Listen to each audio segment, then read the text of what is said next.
আসসালামু আলাইকুম। সো আমরা যেখান থেকে শেষ করেছিলাম তারপর থেকে শুরু করছি। সো আজকের টপিক বেসিক্যালি এনএনপি। তো এনএনপি বলতে আমরা আমাদের মূলত বোঝায় net national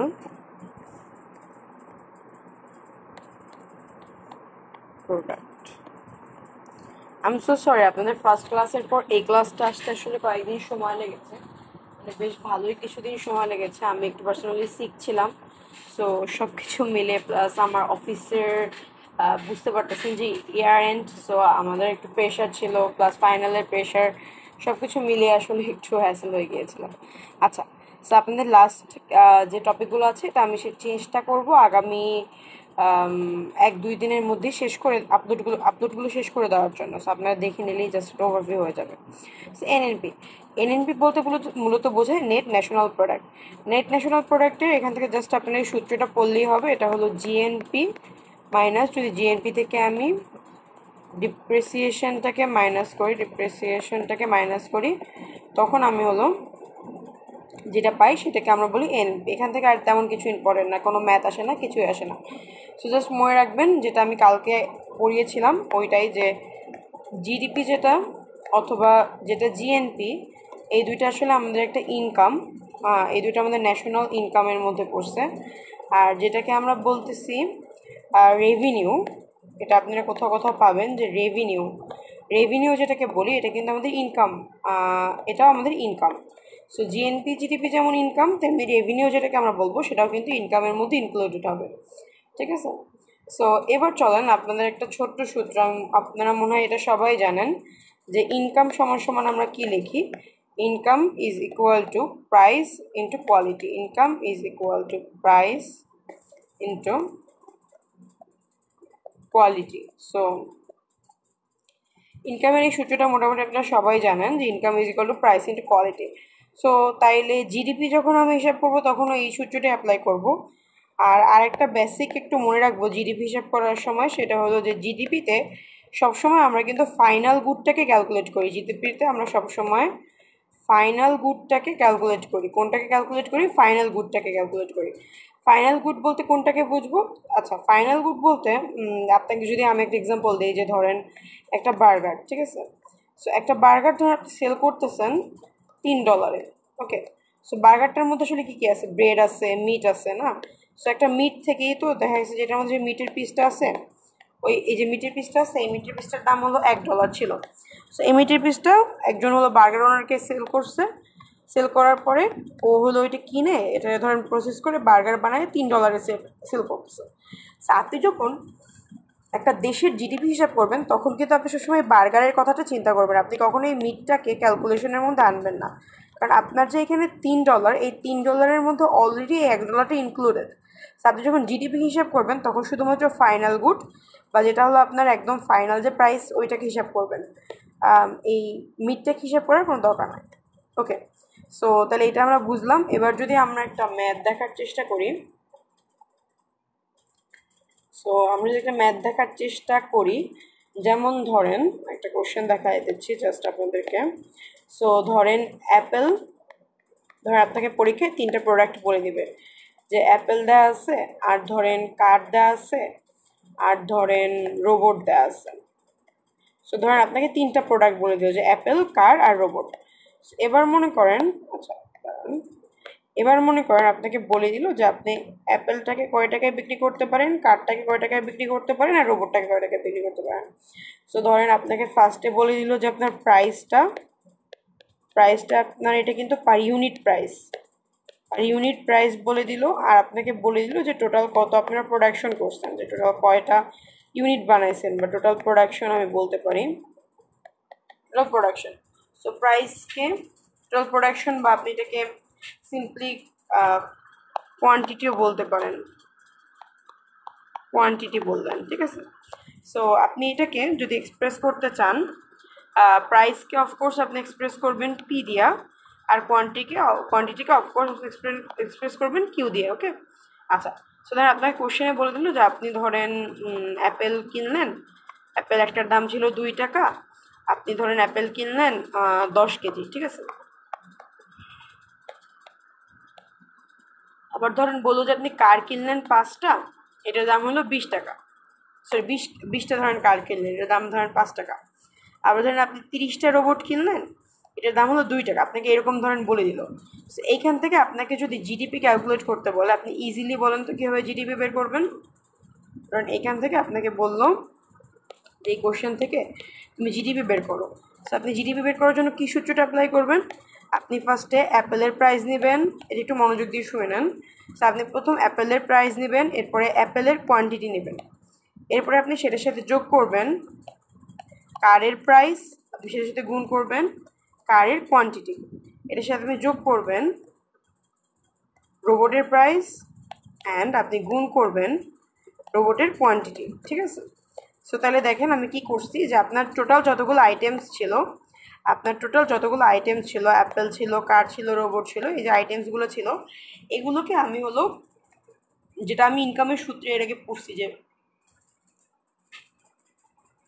income is equal to price into quality. So এই সূত্রটা আমি এখানে অ্যাপ্লাই করছি, যে আপনার অ্যাপেলের জন্য ইনকাম কত, কারের জন্য ইনকাম কত, রোবটের জন্য ইনকাম কত, এরকম করে ইন্ডিভিজুয়ালি বের করে এগুলোকে আমি যোগ করে করে অ্যাড করে দিয়েছি। ঠিক আছে? এবার ধরেন আমি কি করব, সিম্পলি এখানে ইউনিটগুলো বসাবো, যোগ করব, যেটা অ্যান্সার আসবে সেটা আপনার জিডিপি। আচ্ছা, জিডিপি বের করতে পারলেন। এবার আপনাকে যেটা বের করতে বলতে পারে সেটা হলো এনজিডিপি। এনজিডিপি আবার কি? আচ্ছা, দ্যাটস অলসো ইজি। এনজিবিটি মানে হলো আপনার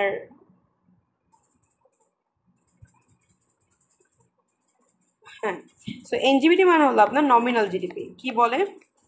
নমিনাল জিডিপি। ঠিক আছে? সো নমিনাল জিডিপি বের করার কি উপায় আছে বলেন তো? নমিনাল জিডিপি বের করার জন্য আপনি সবসময় মনে রাখবেন, আপনাকে যদি ধরেন 2025 সালের নমিনাল জিডিপি বের করতে বলেন, আপনি অফকোর্স প্রাইস আর কোয়ান্টিটি গুণ করবেন, কিন্তু প্রাইসটা আপনি নেবেন, প্রাইসটাও আপনি নেবেন 2025 সালের, আপনি কোয়ান্টিটিটাও নেবেন 2025 সালে, অর্থাৎ নর্মাল যে আমরা জিডিপিটা হিসাব করতেছি, আপনি দুইটাই কি নেবেন 2025 সালেই নেবেন, যখন আপনাকে 2025 সালের নমিনাল জিডিপি বের করতে বলবেন। অ্যান্ড আর একটা জিনিস আছে, সেটা হলো আরজিডিপি। আরজিডিপি মানে হলো বেসিক্যালি রিয়াল জিডিপি। আরজিডিপি মানে কি বলেন? Real GDP. যখন রিয়াল জিডিপি বের করতে বলবে, সো ধরেন আপনাকে 2025-এর রিয়াল জিডিপি বের করতে বললো, আপনি 2025-এর রিয়াল জিডিপি বের করার জন্য কী করবেন? আপনি প্রাইস নেবেন কিসের? আপনি প্রাইস নেবেন বেস ইয়ারের প্রাইসের সাথে আপনি কি নেবেন? কোয়ান্টিটিটা নেবেন 2025 সালে। বুঝতে পারছেন? সো ডিফারেন্সটা হলো শুধুমাত্র যখন আপনাকে রিয়াল জিডিপি বের করতে বলবে, আপনাকে একটা বেস ইয়ার বলে দিবে, ওই বেস ইয়ারটার সাপেক্ষে আপনাকে হলো রিয়াল জিডিপি বের করতে হবে। এটা আপনার কোশ্চেনে দিয়ে দিবে, বলে দিবে আপনার ইসের কথাটা, যে বেস ইয়ারটা। আচ্ছা, এইখানে মাঝে মধ্যে একটা কনফিউশন যেটা সবার মধ্যে হয়, সেটা হলো যে নমিনাল জিডিপি বের করতে বলছে না রিয়াল জিডিপি বের করতে বলছে। সো মাঝে মধ্যে টিচাররা যে গেমটা খেলে, যে আপনাকে ধরেন বলে দিছে কোশ্চেনের মধ্যে কোথাও বেসটাও দিয়ে দিছে, কিন্তু আপনাকে নমিনালটা বের করতে বলছে। সো আপনি কিন্তু কখনোই ভুলে আবার এইখানে বেসের প্রাইসটা দিয়ে ফেলেন, এখানে কিন্তু ওই ইয়ারটারই প্রাইসটাই হবে, এটা একটু খেয়াল রাখবেন। সো আর একটা সূত্র যেটা আছে আপনাদের জন্য, সেইটা হলো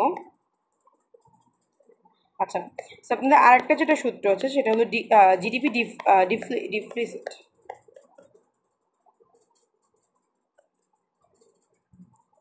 এইটার সূত্রটা হলো জাস্ট একদম ইজি, আপনি উপরে দিবেন নমিনাল জিডিপি, আপনি নিচে দিবেন রিয়াল জিডিপি, অ্যান্ড আপনি এইটাকে গুণ করবেন 100 দিয়ে, যেটা রেজাল্ট আসবে সেটাকে আপনি এখানে লিখে দেবেন।